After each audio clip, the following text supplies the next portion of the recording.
3/4 ને સંખ્યા રેખા પર બતાવો. તો કે આપણે જાણીએ છીએ કે 3/5 એ 0થી વધારે છે, જ્યારે 1થી ઓછા છે.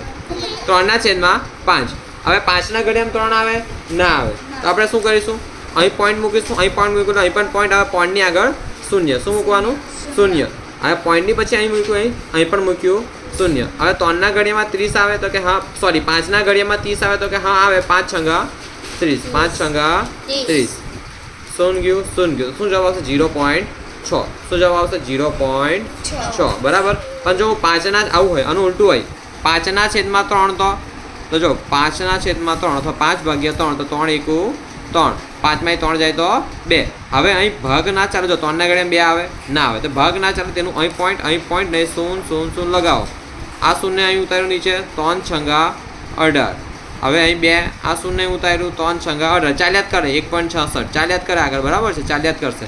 તો હવે આ 0.6 ની આપણે વાત કરતા. જો આપણે જાણીએ છીએ કે 3/5 એ 0થી વધારે છે. શું આ 0થી વધારે છે કે ઓછું છે? વધારે છે. શું છે? આ વધારે છે. પણ 1થી કેવું છે? ઓછું. 1થી કેવું છે? ઓછું. 1થી ઓછું, 0થી વધુ, 0થી વધુ, 1થી ઓછું. આ રીતે નક્કી થાય કે 3/5 એ 0 અને 1ની વચ્ચે છે. એટલું ખબર પડે કે 0 અને કોની વચ્ચે છે? 1ની વચ્ચે છે. બરાબર. હવે 3/5 નો છેદ કયો છે? 5 છે. તેથી આપણે 0 થી 1 વચ્ચેના ભાગના સરખા 5 ભાગ પાડીશું. કેટલા પાડવાના? 5 ભાગ પાડવાના. આ રીતે 0 થી 1ની વચ્ચેનો દરેક ભાગ એ 1/5 ભાગ છે. આથી 3 ભાગ એ 3/5 દર્શાવે. જેમ કે તમને સમજાવું, જો એક સરસ મજાની પહેલાં શું કરવાનું? તમારે સંખ્યા રેખા દોરવાની. શું દોરવાની? સંખ્યા રેખા દોરવાની. જો આ સંખ્યા રેખા દોરી લીધી સરસ મજાની. પછી શું કરવાનું? નામ આપી દેવાનું. બરાબર છે. અહીંથી જેમ કે 0 છે, 1 છે, 2 છે, તેને નામ આપી દેવાનું. બહુ થયું. બરાબર. પછી ત્યાં નહીં. પછી અહીંથી ચાલુ કરવાનું. જો અહીંથી નાના નાના ટુકડા ચાલુ કરવાનું. જો 1, 2, 3, 4. 1/5, 2/5, 3/5, 4/5. પછી જો 5/5 થાય ને, જો અહીં આપ્યું નથી પણ હું તમને શીખવાડું છું. બરાબર. અહીં વસ્તુ આપ્યું નથી, હું તમને શીખવાડું. જો 1 કેમ ના આવે તો કે 5/5 થાય તો 1 આવે. 5 એકુ 5, 1 જ આવે છે ને બકા. એટલે અહીં નથી આપ્યું તો હું તમને શીખવાડું, કેમ કે શીખવાડું મારી ફરજ છે. બરાબર છે.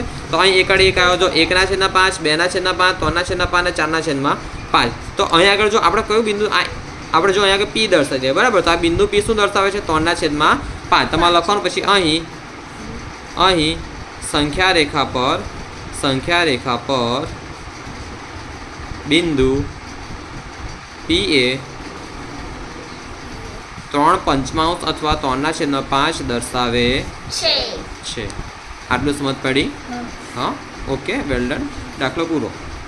દાખલો શું હતો કે 3/5 ને સંખ્યા રેખા પર બતાવો, તે આપણો પૂરો થાય છે. ખાલી આટલું લખવાનું હોય. કેટલું? આટલું લખવાનું હોય. પડી ને? આટલું લખવાનું હોય. આ તો મેં તમને ખાલી શીખવાડ્યું હતું. આ ખાલી થિયરી હતી. બરાબર. આ તમને આ દાખલો શીખવાડો. પરીક્ષામાં પૂછાય છે આ દાખલો ધોરણ 6 ને.